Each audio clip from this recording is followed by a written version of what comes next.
केरल के मल्लापुरम जिले के तिरूर में एक सार्वजनिक कार्यक्रम के दौरान एक हाथी भड़क गया।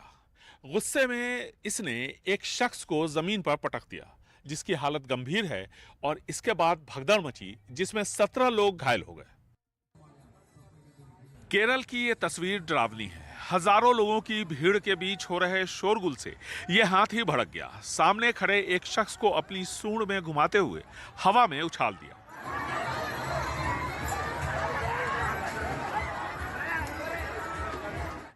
यह शख्स दूर जाकर गिरा। इसकी हालत गंभीर है।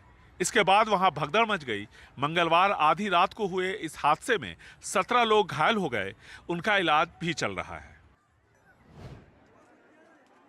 यह मुस्लिम समाज का एक सालाना सार्वजनिक कार्यक्रम था, जिसमें समाज के सभी धर्मों और वर्गों के लोग हिस्सा लेते हैं। इस हाथी को काबू करने के लिए महावतों और संचालकों को काफी मशक्कत करनी पड़ी। यूपी के वाराणसी में बंद पड़े एक शिव मंदिर को प्रशासन ने आज फिर से खुलवा दिया। हिंदू पक्ष का दावा है कि वाराणसी के मदनपुरा इलाके में बीते 40 सालों से अवैध कब्जे की वजह से यह शिव मंदिर बंद पड़ा था। ये जो प्राचीन मंदिर है ये वाराणसी के मदनपुरा इलाके में स्थित है। दावा है कि ये मंदिर 250 साल पुराना है और बीते 40 सालों से कब्जे की वजह से बंद पड़ा था। करीब 2 हफ्ते पहले हिंदू पक्ष ने मंदिर के कपाट खुलवाने की कोशिश की, लेकिन तब प्रशासन ने उन्हें समझा बुझाकर वापस कर दिया। प्रशासन ने कहा था कि अगर दस्तावेजों में इस मंदिर की पुष्टि हुई तो इसे खुलवाया जाएगा। कागजों में मंदिर की पुष्टि के बाद आज प्रशासन ने इसे खुलवा दिया। का विरोध था भी नहीं और सभी पक्ष तैयार थे, तो आज मंदिर को खोला गया है। अभी सफाई का काम चल रहा है। मदनपुरा के लोकल और जो स्थानीय लोग हैं, सब लोग इसमें सहयोग से ये शांतिपूर्वक तरीके से ये आज की प्रक्रिया कंप्लीट की है। मंदिर खुला तो भक्त झूम उठे। मंदिर के कपाट खुलते ही बड़ी संख्या में शिव भक्त इकट्ठे हो गए और जश्न जैसा माहौल दिखाई देने लगा। नमाज बाद हम लोग पूजा पाठ का शुरुआत करेंगे और सबसे ज़्यादा खुशी हुआ कि मंदिर आज खुल गई है। मंदिर खुलने में सबसे सुकून भरी बात यह हुई कि मदनपुरा जैसे मुस्लिम बहुल इलाके में स्थानीय लोगों ने खुले दिल से मंदिर खुलवाने में सहयोग किया और किसी तरह का कोई विरोध देखने को नहीं मिला। असम के डिमा हसाओ जिले के उमरांगशु के इस रिमोट इलाके में जो ये कोल माइन है, जो कि एक इलीगल रैट होल माइनिंग यहाँ पे चल रहा था, वहाँ पे जो हादसा सोमवार की सुबह 7 बजे हुई, वहाँ पे आज तीसरे दिन के जो सर्च और रेस्क्यू ऑपरेशन में एक बॉडी मिली है। असम के दीमा हसाओ में उमरांग सो के पास सुदूर कालामाटी में चल रहे खोज और बचाव अभियान में पानी से भरी खान से मिला एक शव। एक बॉडी आज सुबह मिला था और फिर आर्मी की टीम फिर से गया था अंदर में। अभी नहीं मिला कुछ। एक बॉडी मिला है, उसका आइडेंटिफिकेशन अभी बाकी है। भारतीय नौसेना के गोताखोर अपने रिमोट ऑपरेटेड वाहनों के साथ लगे हुए हैं, जो रैट होल खानों जैसी छोटी जगहों में चल सकते हैं, लेकिन चुनौतियां बेशुमार हैं। जो बचे हुए हैं वो समय का हिसाब लगा रहे हैं। हल्ला हो रहा है, खाली पानी आ गया, सम डाक हो रहा है। बाद में पानी का साथ सो गया तो पानी धक्का मार के हमको ग्राउंड में लेके आया। समय तेजी से निकल रहा है। सरकार ने माना है कि ये खान अवैध थी। विपक्ष इसको लेकर निशाना साध रहा है। इलीगल माइनिंग हमारा स्टेट में चल रहा है, इसको बंद करना चाहिए। यहाँ का सीएम देवलाल गालूसा, उनका वाइफ कोनिका हुजाई, इन लोगों का ओनरशिप में ये सब चल रहा है। फिलहाल बड़ा सवाल यही है कि खान से पानी निकालने में कितना समय लगेगा और बचाव की क्या सूरत निकलेगी। दिल्ली विधानसभा चुनाव की तारीख के ऐलान के बाद आज दिन भर बंगले पर राजनीति हुई। बीजेपी अरविंद केजरीवाल के समय बने आवास को शीर्ष पहल बताकर हमलावर है। वहीं आम आदमी पार्टी ने पीएम आवास के जरिए बीजेपी पर पलटवार किया है। आम आदमी पार्टी ने बीजेपी के शीश महल वाले प्रचार की काट प्रधानमंत्री आवास को लेकर अपने प्रचार से निकालने की कोशिश की। आपके नेता संजय सिंह और सौरभ भारद्वाज अरविंद केजरीवाल के पुराने घर पहुंचे, बताने के लिए कि इसको लेकर किया जा रहा प्रचार गलत है। वहां अंदर नहीं जाने दिया गया तो पीएम आवास के लिए निकले, वहां भी पुलिस ने रोक लिया। किसके आदेश पे ये बंद किया गया, क्या बोला जब अधिकारी? देखिए ये कह रहे हैं ऊपर से इनको ऑर्डर है, तो ऊपर तो एलजी और भारतीय जनता पार्टी की केंद्र सरकार ही है। आम आदमी पार्टी के नेता इधर पीएम आवास आ रहे थे तो वहीं बीजेपी के नेता सीएम आतिशी के घर पहुंचे। साथ ही परवेश वर्मा ने कहा कि वो पीडब्ल्यूडी को पत्र लिखकर शीश महल के अंदर जाने की इजाजत मांगेंगे। एक बंगला ये हो गया आतिशी मारलेना का, एक बंगला कालका जी में हो गया, शीश महल भी चाहिए। तो ये बंगले वाली देवी बताएं इनको कितने बंगले चाहिए। तो चुनावी जंग की शुरुआत हो चुकी है। शीश महल और राजमहल के आरोप प्रत्यारोप के बीच बीजेपी और आम आदमी पार्टी दोनों एक दूसरे पर कालिक के घर में होने का आरोप लगा रहे हैं। देखना है जनता क्या मानती है। दिल्ली विधानसभा चुनाव के लिए तृणमूल कांग्रेस और समाजवादी पार्टी ने आम आदमी पार्टी को समर्थन देने का ऐलान किया है। ऐसे में ये सवाल फिर से उठने लगा है कि क्या इंडिया गठबंधन के भीतर कांग्रेस अलग थलग पड़ती जा रही है।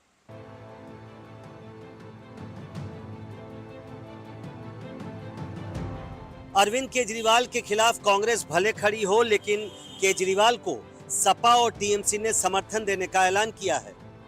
अखिलेश यादव और ममता बनर्जी के इस समर्थन से कांग्रेस को झटका लगा है। आम आदमी पार्टी के मुखिया अरविंद केजरीवाल ने एक्स पर पोस्ट लिखकर अखिलेश और ममता का उनके समर्थन के लिए धन्यवाद किया। उधर आरजेडी नेता तेजस्वी यादव ने कहा है कि देश में अब इंडिया गठबंधन खत्म हो चुका है। दिल्ली चुनाव में तो पहले से तय था इंडिया अलायंस जो है वो लोकसभा के लिए, और बिहार में जहाँ तक बात की जाए हम लोग तो शुरू से साथ थे। पिछले महीने संसद सत्र के दौरान राहुल गांधी के नेतृत्व पर सवाल उठाते हुए तृणमूल कांग्रेस ने ममता बनर्जी को इंडिया गठबंधन का नेता बनाने की मांग की थी, जिसका सपा और आरजेडी जैसे सहयोगियों ने समर्थन भी किया था। अब महाराष्ट्र और हरियाणा के बाद दिल्ली बता रही है कि इंडिया गठबंधन में सब कुछ ठीक ठाक नहीं है और कांग्रेस अलग थलग पड़ती जा रही है। शिवसेना यूबीटी पार्टी के नेता और राज्यसभा सांसद संजय राउत के एक बयान ने महाराष्ट्र की राजनीति में भूचाल ला दिया है। संजय राउत ने दावा किया है कि शरद पवार गुट के सांसदों को अजीत पवार तोड़ने की कोशिश कर रहे हैं। हालांकि अजीत पवार की पार्टी ने उनके इन दावों को बेबुनियाद करार दिया है। 12 दिसंबर को शरद पवार के जन्मदिन के मौके पर जब अजित पवार चाचा से मिलने पहुंचे तो इसे निजी मामला बताया गया, लेकिन राजनीति के दो धुरंधरों की मुलाकात निजी मामला भर नहीं हो सकती। मुलाकात के साथ सियासी घात का खेल महीने भर के भीतर ही दिखने लगा।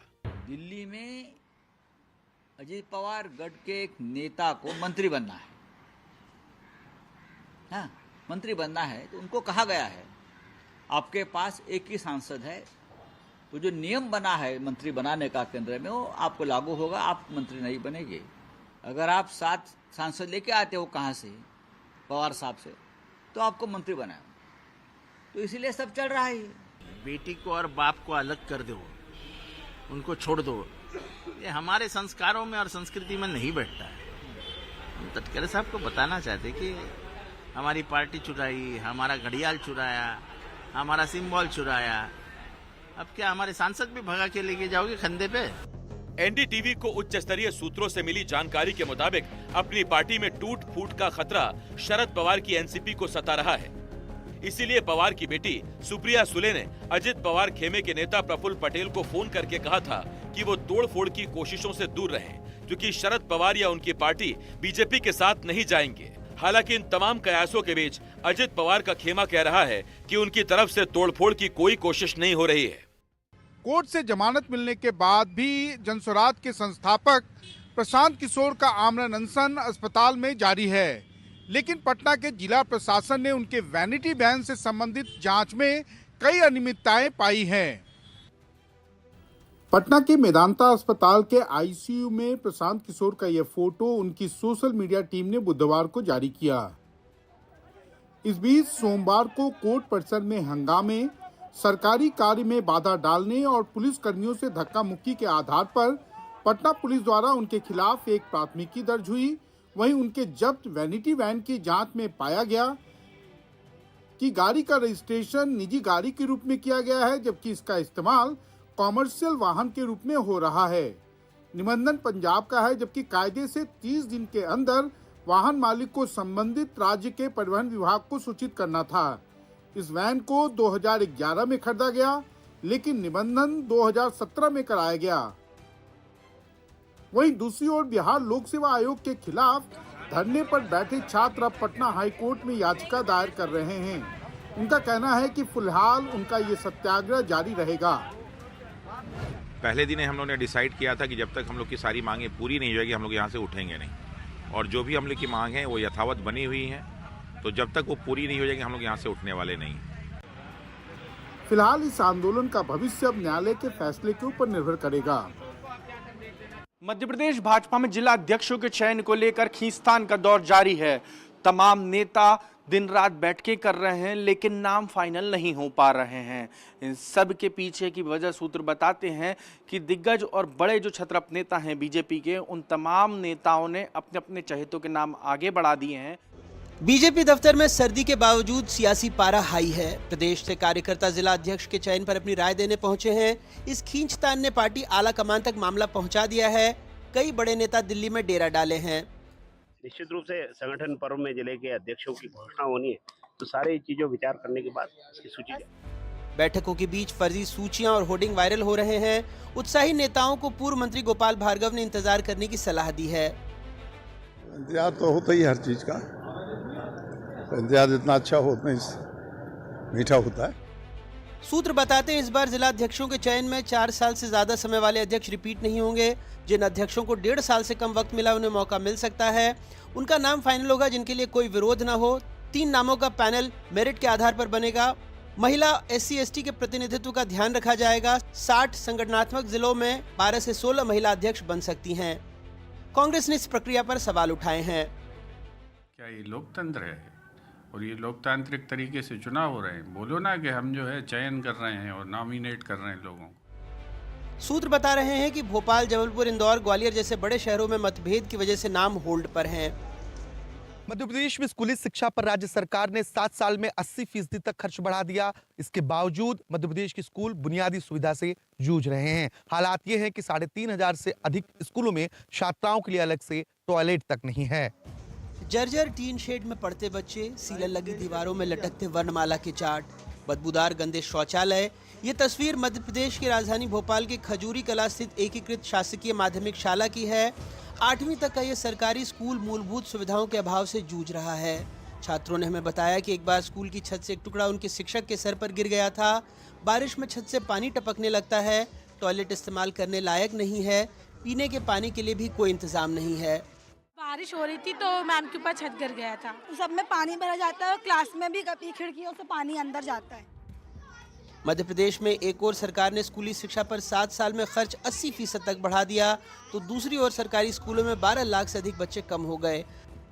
स्कूली शिक्षा मंत्री ने विधानसभा में लिखित जवाब में बताया था कि 6 साल के वर्ग तक के बच्चों की जनसंख्या में कमी, चाइल्ड ट्रैकिंग के कारण डाटा की शुद्धता और छात्रों का शाला से बाहर हो जाना स्कूलों में नामांकन में कमी के मुख्य कारण हैं। ये बजट, ये पैसा कहाँ जा रहा है? भारतीय जनता पार्टी के नेताओं के, सत्ता और सरकार के में बैठे नेताओं की जेब में जा रहा है। आज मध्य प्रदेश माननीय मुख्यमंत्री डॉक्टर मोहन यादव जी के नेतृत्व में शिक्षा व्यवस्था के साथ साथ देश के अन्य राज्यों के साथ में कम्पीट कर रहा है। राजस्थान के अलवर जिले में क्रूड ऑयल चोरी का एक ऐसा मामला सामने आया है जिसे देखकर जांच एजेंसियां दंग रह गई हैं। बदमाशों ने IOC की पाइपलाइन में चोरी करने के लिए बाकायदा एक खेत किराए पर लिया और उसके बाद 100 मीटर की सुरंग बनाकर इस वारदात को अंजाम दिया है। राजस्थान के अलवर जिले में सुरंग बनाकर IOCL की पाइपलाइन से क्रूड ऑयल चोरी करने का मामला सामने आया है। बदमाशों ने IOCL की पाइपलाइन में क्रूड ऑयल चोरी करने के लिए बाकायदा पहले खेत किराए पर लिया, उसके बाद 100 मीटर लंबी सुरंग बनाकर वारदात को अंजाम दिया। IOCL की पाइपलाइन में प्रेशर ड्रॉप होने की वजह से अधिकारियों को इसकी भनक लगी। जब तक पुलिस टीम और जाँच एजेंसी मौके पर पहुंची तब तक चोरी की क्रूड ऑयल सहित बदमाश वहाँ से फरार हो चुके थे। IOCL वाले जब आए थे तब इनको ये बंद मिला था। CCTV फुटेज है, उनकी DVR वगैरह नहीं है, ये शायद किसी से मोबाइल से डायरेक्ट कनेक्शन में है, तो जो अलग बैठा दूर बैठा हुआ आदमी शायद इनको डायरेक्ट वहीं से ऑपरेट कर रहा होगा। बदमाशों ने क्रूड ऑयल के चोरी के लिए बहुत फूल प्रूफ प्लान बनाया था। शाहजहांपुर टोल प्लाजा के पास पावर ग्रिड के ठीक सामने एक खेत को कबाड़ गोदाम बनाने के लिए फर्जी आईडी से किराया पर लिया गया। खुद को हिसार का बताने वाला अर्जुन ने खेत दीवारी कर एक कमरा बनाया। कमरे के भीतर क्रूड ऑयल तक जाने वाली 100 मीटर से ज्यादा लंबी ईंट और सीमेंट से पक्की टनल बनाई गई। टनल में रोशनी की व्यवस्था के लिए इन्वर्टर और LED भी लगाई। सुरंग खोदने के दौरान आपस में बातचीत के लिए नाइट विजन कैमरा और माइक भी लगाए गए। SOG के अधिकारियों को मौके पर ही ये सारा सामान बरामद हुआ। इससे पहले भी बदमाश इसी पाइपलाइन में 12 बार सेंध लगा चुके हैं। SOG के अधिकारियों का मानना है कि IOCL का कोई पूर्व कर्मचारी या वर्तमान कर्मी भी इस वारदात में शामिल हो सकता है। जांच एजेंसियां मामले की जांच करने के साथ साथ आरोपियों की तलाश में जुटी हैं। जयपुर से NDTV के लिए सुशांत पारिक की रिपोर्ट।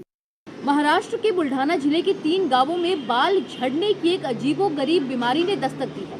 इस बीमारी के चलते गांव के ज्यादातर महिला और पुरुष दोनों परेशान हैं। डर और घबराहट के बीच अब स्वास्थ्य विभाग ने इस पूरे मामले में सैंपल जुटा आगे की अपनी जांच शुरू कर दी है। ऐसा अचानक क्या हुआ कि बुल्ढाना के इन गांवों में लोगों के बाल झड़ने लगे। बाल झड़ने से परेशान लोग अब डर और घबराहट में जी रहे हैं। गेल्या 10 दिवसापासून माझ्या गावामध्ये एक अजब मेरे गांव में पिछले 10 दिनों से अजब बीमारी फैली है। इसमें नागरिकों के बाल जा रहे हैं और नागरिकों में डर का वातावरण दिखाई दे रहा है। लगभग इस गांव में 20 पेशेंट ऐसे हैं जिनके बाल जा रहे हैं। बालों को हाथ लगाने के बाद बाल सीधे हाथ में आ रहे हैं। इस संदर्भ में स्वास्थ्य विभाग के जिला स्वास्थ्य अधिकारी गीते साहब को 3 दिन पहले सूचित किया है। आपले गीते साहेब DHO यांच्याकडे गेलो होतो आणि त्यांना पत्र पण दिलेलं आहे। डॉक्टरों का कहना है कि बालों के सैंपल की जांच के बाद ही ये पता चल पाएगा कि बाल झड़ने की असली वजह क्या है। नमूने वगैरह आम्ही घेतलेले आहेत, तसे जे पाणी आहे हमने गांव के कुछ मरीजों से बालों के सैंपल इकट्ठा किए हैं। रिपोर्ट आने के बाद ही समस्या की जड़ का पता चलेगा। गांव में डर का माहौल बना हुआ है। अब सभी की नजर स्वास्थ्य विभाग की रिपोर्ट पर टिकी हुई है, जो इस बीमारी से पर्दा उठा सकेगी। महाकुंभ में आ रहे लोगों के लिए प्रयागराज स्टेशन पर बने स्लीपिंग पॉट्स आकर्षण का केंद्र हैं। यहाँ कम बजट में लोगों को रहने के लिए बेहतर सुविधा दी जा रही है। खास बात यह है कि महिलाओं के लिए अलग स्लीपिंग पॉट्स बनाए गए हैं। प्रयागराज स्टेशन के बाहर कुल 70 स्लीपिंग पॉट्स बनाए गए हैं। इसमें गर्म कंबल से लेकर ब्लोवर और चार्जिंग पॉइंट तक की व्यवस्था है। इन स्लीपिंग पॉट्स का घंटे के मुताबिक अलग अलग रेट है। हमारे यहाँ केवल रेलवे पैसेंजर अलाउ हैं, विदाउट PNR का हम बुकिंग नहीं लेते हैं। फर्स्ट सिंगल के लिए ऑरेंज है, कपल के लिए ग्रीन है, ओनली फीमेल के लिए हमारा पिंक कलर दिया हुआ है और फीमेल के फैमिली वालों के लिए आपका हल्का येलो कलर है। और चारों तरफ हम CCTV, हमारा चौतरफा CCTV का व्यवस्था है, वाईफाई व्यवस्था है, फायर का व्यवस्था है। होटल से अच्छी व्यवस्था हमारे यहाँ। रात को ब्लैंकेट की, जो दिन हो चाहे नाइट हो, जब ब्लैंकेट लोग मांगते हैं ब्लैंकेट भी मिलता है। इसके बाद आपको बेडशीट, तकिया का कोई जो सारी व्यवस्था नहीं चेंज करके दिया जाता है यहाँ पर। स्लीपिंग पॉट्स में लॉकर का भी इंतजाम है। इसके अलावा ठहरने वालों को चाय और पानी भी दिया जाएगा। स्लीपिंग पॉट्स को ऑफलाइन या फिर WhatsApp के जरिए बुक किया जा सकता है।